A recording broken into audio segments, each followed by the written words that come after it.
Here we go. So this is Russell Saunders from Let's Get Racing. And, we have a series of interviews with people who are working within different facets of the racing industry. And tonight I'm joined by Mr. Ed Stapleton. And Ed is a bloodstock agent and stud farm owner. So I'll let him tell you just a little bit about what his job entails and where he's based. Ed, over to you. Ross, thank you very much for having me. It's very exciting to speak with Let's Get Racing once again. Pleasure. Yes, thank you for the nice introduction. Yes, Ed Stapleton is my name. I'm a bloodstock agent and run a stud farm here in County Carlow in Ireland, where I'm currently based. This evening, unfortunately, it's a wet day. Now, normally I complain about that, but because we've been doing quite a lot of work on the stud farm, reseeding paddocks, etc., the rain is very, very welcome. So if it rains today and tomorrow, that would be good. But after that, we'd like it to go back to normal weather. Yes, bloodstock agent is primarily what I do. For those that may be coming across this profession for the first time, essentially what that is somebody who facilitates the acquisition and management of racehorses on behalf of individuals to whom the expertise to do so themselves may not be there. For example, someone who would like the idea of owning a racehorse but doesn't have the ability themselves to pick one out, say at the sales, or doesn't necessarily know how to approach a trainer to get one trained, or doesn't necessarily understand the concept of how you would enter a horse in a race, or indeed how any of the simplistic things would work. They would come to somebody like myself and we would assist them with that. Now, there's essentially two aspects to what I do. I provide entertainment effectively, because that's what the industry is. So everything that you need to buy your horse, to get it to the races, for you to have some enjoyment and fun from that is one aspect. And the other aspect is I provide an opportunity for people to invest in bloodstock at certain levels. Now, it's sort of in a chronological mode. The way they work is investing in racehorses up to the point where they get to a trainer to run for the first time is something that can be very beneficial, can be financially very rewarding if it works out successfully for you. And what I mean by that is, effectively, you can buy a young horse, so a foal, for example, and you can hold that for a period of time. Typically it's about 9 months, and then they're resold as yearlings. And when you resell it as a yearling, the hope is that it will have increased in value. A couple of things happen for it to increase in value. It would have some siblings which have been successful on the racetrack. It will obviously have matured itself and hopefully into a majestic horse, a majestic beast that somebody will wish to purchase, for example. And similarly then, for a yearling, which will have its first racecourse debut when it's a 2-year-old, there's also an opportunity to purchase a yearling to resell as a 2-year-old. Now, once it gets to that point, essentially the investment element is gone. Everything else is, I don't encourage anybody trying to make money by buying horses which are already successful and trying to make them more successful. If you do, best of luck to you, but it's not necessarily the traditional way of doing things. The entertainment side of things, which is simply acquiring horses for individuals and managing them for them, is then what takes up most of the time, I guess, of a bloodstock agent. So I would have a number of clients who would like to have their first horse, or indeed a number of clients who are already in the industry, who are trainers who need a horse for themselves to maybe target a particular race, or indeed they have a number of individuals who have come to them and would like a horse bought. So in simple terms, buying and selling of the bloodstock is primarily what takes up most of my time. Great. And what would you say is your favorite part of it, Ed? What do you spend, what brings a smile to your face in terms of the work that you're doing? Okay, well, I guess winning is essentially what everybody strives for. There's nothing as good as the feeling of having purchased a horse for an individual that goes on to be successful. So the same outcome as the person that you're buying it for, you get to share in that enjoyment. That said, what attracted me, I suppose, to the industry in the first place is that I'm a bit of a nerd when it comes to things like pedigrees on horses. The most exciting part of any week for me is when a new catalogue gets launched online, be that for the foal sales, the yearling sales, the horses and training sales. The opportunity to, just to explain that a small bit, typically there are two major auction houses, certainly in the UK. One is called Tattersalls and one is called Goffs. And these are public auctions where anybody can attend to purchase a horse, just as you did yourself with Mark Walford back in October when you purchased Rissalat. And you had an experience of that and came out with what we hope is a fantastically successful horse once racing gets back running. But typically, there's the two auction houses. They run a number of sales depending on the time of year, and they produce catalogues for those. And the catalogue will primarily involve the horse's pedigree. So who the horse was sired by, who the horse has, the dam of the horse, and indeed the various elements of the family that go back, the generations previous to that. And it's exciting primarily when you have horses that have never run before, because you see all the different permutations of the different breeding that has gone into them. And you see what you then take a position on, what you may think may be successful or what you may not think may be successful, and so on. When you have horses in training, so horses which have run, have been owned by other people, have been trained by other people, are put up for sale. Typically, this will happen when they get to a certain stage in their career.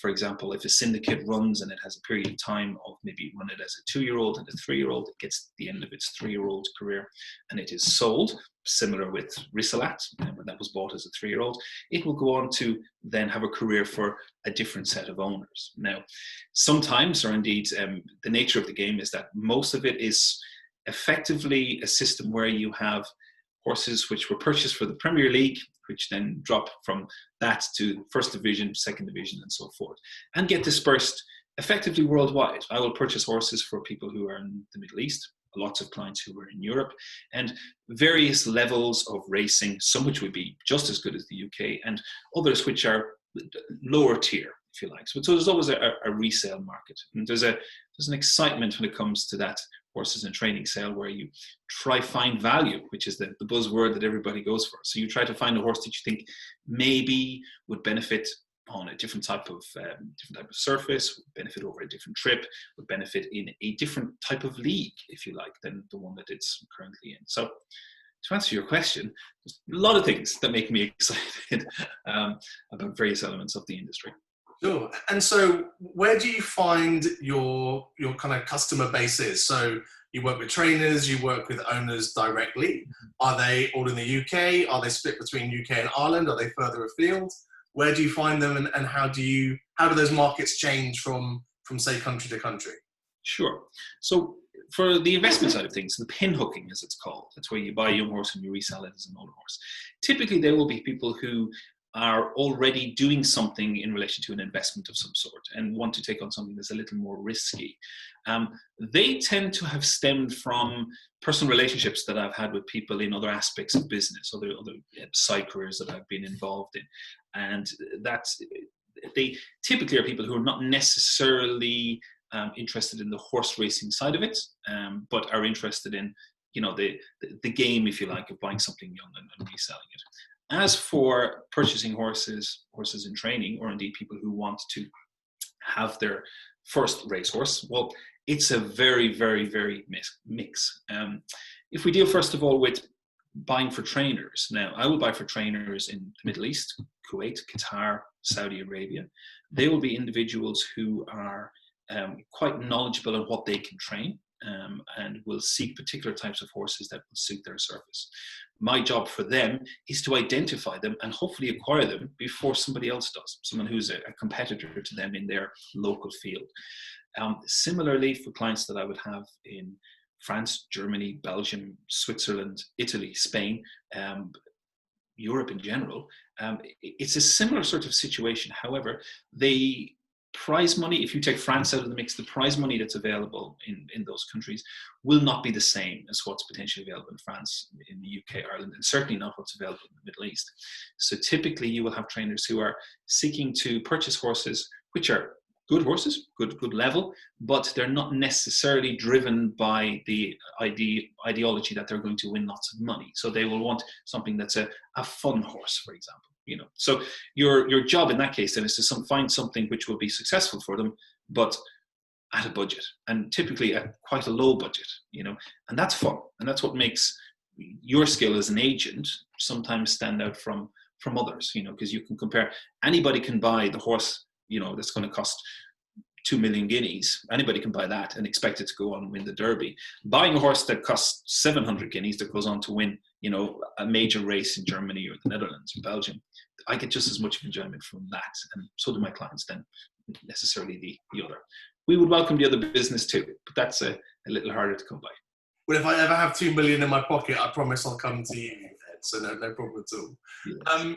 And you said that you used the word guinea there. So now that's a kind of, in effect, a currency in terms of what horses are bought in. Can you just describe a little bit about how that differs and how it relates to a pound or to a euro? Yes, absolutely. And to be fair, I probably shouldn't have used it there because it's only still used with one auction house, and that's Tattersalls, which are based in Newmarket in the UK. They run sales at Ascot also, and they have an Irish arm of the business. But it's only the sales specifically in the Tattersalls location where that they use a guinea. Now, in monetary terms, a guinea is £1.05.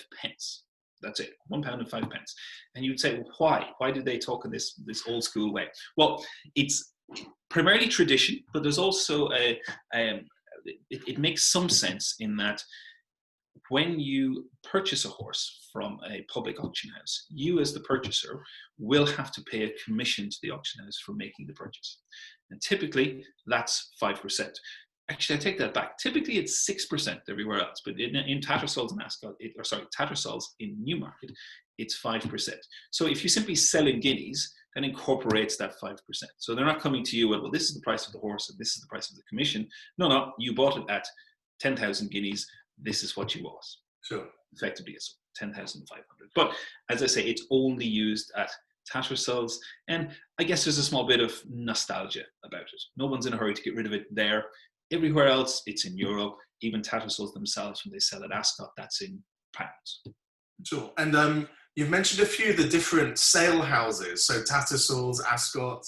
You've talked about there being different arms for the different sales houses. Can you say a little bit about those and how they differ or how they're similar? Sure. Typically in the UK, there are two, right? So if you like, you have two major players. Over a period of, so originally the Tattersalls would have, they advertise themselves as 1886, something like that, or 1884. I'm not actually sure, but they go back quite a long way as a public auction house. And then in the north of England, in Doncaster, there is a company called Goffs. Now, they run a number of sales depending on what's being sold at various times of the year. So typically foals, which are born between January and May, typically will be sold at the end of the year. So typically those sales will happen in December. Now, the yearlings then will be sold the following year and usually in the autumn time also. So there'll be sales that will be in October to December. And each of the major sales companies effectively take their turn. So actually I tell a small little lie in that Goffs will run a sale in August for precocious yearlings. So yearlings that you'd expect to make it through their training regime and be on the track ready to run from when the season opens the following year, which is March, or typically in March. Not this year, unfortunately, but typically that's what would happen. So they would be precocious yearlings. And then Tattersalls will also run sales for horses in training, which is where Rissalat was purchased from, and for breeding stock, so brood mares, and sometimes stallions, indeed. Goffs will do the same. And they will do it for both the flats side of the industry and for also the national hunts, so the jumping side of the industry. Both of them then also have arms in Ireland, Tattersalls and Goffs, and effectively it's the same thing here. Although I suppose in the UK, Tattersalls would be seen as the major selling house for yearlings in that they would achieve the highest prices. Just this last year gone, we had one which achieved almost £3 million. In Ireland, it would be Goffs who would be the main player for the expensive yearlings. Tattersalls would also sell yearlings, but in Ireland, Tattersalls would be the house where you would normally sell your national hunt stock through, for example. So their sales would. Now, like everything, it's something that fluctuates, and they are very competitive with each other, which is great. You need them to be competitive to attract the stock in. And then, in addition to that, Tattersalls will run auxiliary sales in Ascot, which utilizes the the racing stables of the Ascot racecourse. They have a full-time sales complex set up there. They'll run a monthly sale for horses in training. And Goffs then also do something similar, but they will run a sale at the Grand National. If it had happened this year, the night before the Grand National, there would have been a sale which would have been held in the Aintree Pavilion, in the parade ring there, and you could have effectively bought a horse there that was entered in the Grand National the next day. It happened last year. There would have been similar entries this year, and likewise, a similar sale happens at Ascot, so the night before. So typically Ascot will start on a Tuesday. This is Royal Ascot I'm talking about. Royal Ascot will start on a Tuesday each year, normally the second Tuesday of June. And the Monday, the night before, they will host a sale in Kensington Gardens, is typically where it has been, where you, if you had the money to do so, could purchase a horse that would run in Ascot that week. So they cater to all aspects of the market, very, very high level, and indeed a much lower level. Okay. And final question, Ed. So obviously you'll be following Rizalat like all of our owners will be this coming season when it eventually starts. But what's a horse that we can look out for that you've been involved in coming into this season, either through the purchase of the horse or you have a relationship with the trainer? Is there one that you'd kind of point us to look out for that will be running relatively regularly? Well, first thing on Rizalat, I'm quite excited to see Rizalat continue for you guys, because I think if we were to use a car comparison, you've bought a car with very little mileage on it. Rizalat's first run was the 27th of April last year. So what are we today? We're the 29th. So 2 days ago last year, she had her very first run.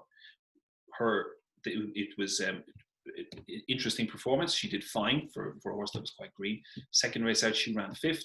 Third race out, which was, I think, was a period of just over 3 months, she won her race at Listowel. So it was a very interesting time for her. And I think if racing was happening at the minute, it would be very, very exciting to see Rizalat go and see what she can achieve. As for horses for myself, there's quite a few that I'm excited about. At last year's horses and training sale, so the same sale where you purchased Rizalat, I signed the docket for 11 horses. Currently, 9 of them have run. Every one of them has won a race, which is fantastic. I'm excited to see the additional 2 run, particularly one that's here in Ireland. But they won't be world beaters, and that unfortunately there'll be nothing there that will run in the classics, for example. But they will provide a lot of fun for the people who have bought them. In addition to that, there's quite a few horses which will step out next week in Germany, because racing is coming back in Germany on the 11th, which is Friday week. I'm excited to see what comes out of there, particularly some horses that we purchased at the Horses and Training sale in January just gone. And in addition, I mean, to me, they're all equals. I'm not specifically looking for any one. I don't have one as yet that I can say, I think when that one's out, put some money on that. But come back to me. I'll be more than happy to let your members know in time when something good is going to run. Okay, well that's our follow-up interview. But for now, Ed, thanks so much for your time. Really appreciate you finding a bit of scheduled time to chat with us. I know you've got a trainer to call back, so I won't keep you any longer. But thanks so much for your time, and good luck for the season ahead, and good luck for your business going into the rest of this year and beyond. Thanks. My pleasure, Russ. Thank you very much. It's been a real pleasure. Thank you.